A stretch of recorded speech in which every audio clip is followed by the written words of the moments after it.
In January, we did my annual 31 Days to a More Effective Compliance program where we looked at one thing you could do each day. Well, we're back with the Compliance Tip of the Day. This is the podcast where we bring you daily insights and practical advice on navigating the ever-evolving landscape of compliance requirements.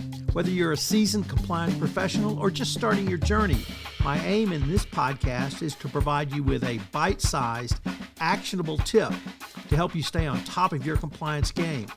In the chaotic world of 2025 and beyond, compliance will become even more important, and you staying on top of your game will help your company move forward.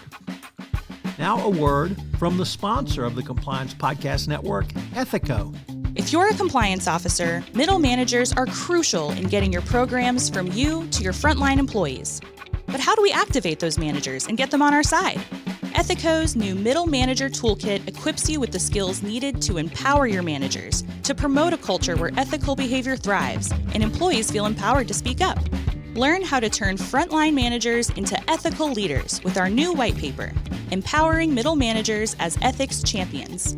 And did I mention you can get the whole toolkit for free? Head to ethico.com to download the full toolkit today. We continue our tips on how compliance professionals can up their game by looking at how compliance can create more engaging compliance leadership, which will translate to more engaged compliance on your employee base.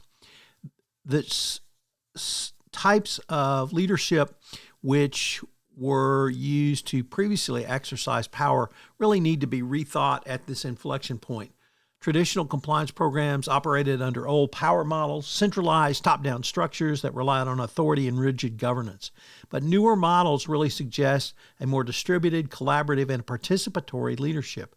It includes shaping and sharing, as companies are increasingly engaging their stakeholders, including employees and supply chain partners, to shape compliance strategies. 2, funding.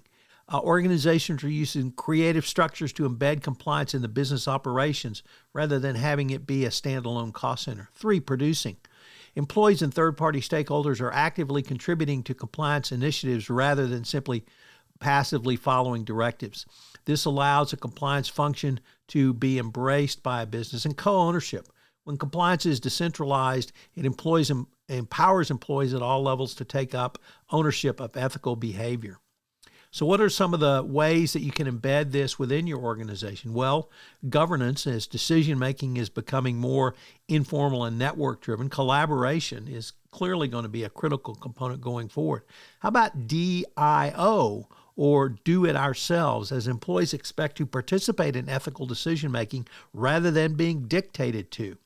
Transparency is going to always be critical, as organizations must foster open communication about compliance issues, both internally and externally, and affiliation. So what can you do going forward? And that really leads to our 3 key takeaways for today. Number 1, assess your role in a changing power environment. A compliance assessment has traditionally focused on external threats, but how about looking internally? Where does your compliance program currently stand on the power spectrum, and where do you want it to be? As Karsten Tams continually reminds us, it's all about the UX.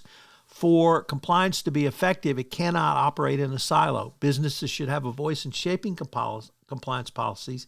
This does not mean you're going to allow bribery and corruption to run rampant, but if you work with your business units to create a compliance program that they will embrace and they will engage, they will become your leading advocates. And finally, mobilize compliance capacity across your organization.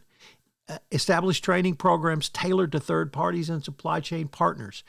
Implement robust due diligence to ensure compliance throughout the supply chain. Develop reporting mechanisms which allow third parties to flag incidents or issues, and then build alliances across your organization. This is a great opportunity for you to re-engage with your employee base in the guise of a leadership change. So take this opportunity going forward. This is Tom Fox again. This new podcast, Compliance Tip of the Day, will appear daily. And frankly, it's one of the most requested topics for a podcast that I get on a regular basis. It's going to be short and sweet with one tip with some takeaways that you can utilize to implement into your compliance program. If you've got a question that you would like a tip on, please submit them through our website, and we will use them in an upcoming episode. The compliance tip of the day is a production of the award-winning Compliance Podcast Network. Finally, this podcast contains promotional material.